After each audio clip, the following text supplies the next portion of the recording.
अस्सलाम वालेकुम, मैं हूं अमारा हाशमी। जी नाजरीन, लूट मार, करप्शन, मनी लॉन्ड्रिंग, सूद कौन सा गुनाह है जो शरीफ खानदान ने नहीं किया। मरियम नवाज कहती हैं कि मुश्किल माशी हालात में डूबा मुल्क पहली बार इन्हें नहीं मिला। मुल्क मसाइल में जब डूब जाता है तब ही नवाज शरीफ और शहबाज शरीफ को आना पड़ता है। फिर नवाज शरीफ कहाँ हैं? पाकिस्तान वापस क्यों नहीं आते? क्या प्लेटलेट्स में कमी नहीं आई, या जो सुकून लंदन में बैठकर सुबह के नाश्ते रात की रौनकों में है वो पाकिस्तान नहीं है? शहबाज शरीफ से महंगाई का तूफान थम नहीं रहा, मईशत संभल नहीं रही, तो क्या इनके भाई लंदन से वापस आकर हुकूमत नहीं संभालेंगे? आपने जहां महंगाई पर कंट्रोल रखा वहीं आपने अपना मकसद भी पूरा किया, जिसके बाद शरीफ खानदान की शरीफी सबके सामने झलकती है। नवाज शरीफ ने अपनी हुकूमत में कौन से तीर मारे जिस पर मरियम बीबी को फख्र है, लेकिन हमें नहीं होता। कर्जा दर हकीकत नून लीग की ही दी हुई सौगात है, जिस पर हम नाशुक्री करते हैं। शेरॉन जर्सी कंपनी 16 अक्टूबर 1991 में बनाई गई।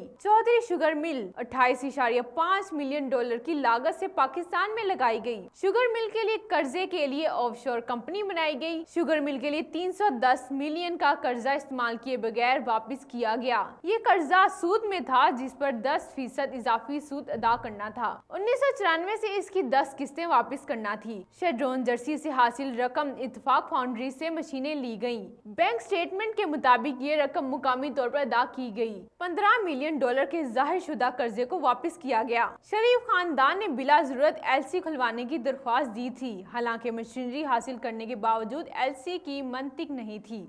शुगर मिल लगने के बाद कर्जा किस बात का लिया गया? जाली कंपनियां बनाकर अपने खानदान के लिए फवायद हासिल किए गए। मरियम नवाज का कहना है कि साजिशों की साजिश है, मतलब इमरान खान को टारगेट करते हुए कह रही हैं कि इमरान खान चाहते हैं कि मईशत ना संभले। हमेशा की तरह शेर ही कौम को मसाइल और इन्हें पैदा करने वाले गीदड़ों से निजात दिलाएगा। शेर बाहर निकलेगा तो धारेगा, चूहे के बिल में बैठकर कैसे शिकार कर सकता है? पहले तो ये कंफर्म कर लेना चाहिए कि शेर जो इनकी पार्टी का निशान है वो जंगल का शेर है या सर्कस का। मजीद वीडियो देखने के लिए देखते रहें अब बोलना होगा। अपनी मेजबान अमारा हाशमी को दीजिए इजाजत। अल्लाह निगहबान।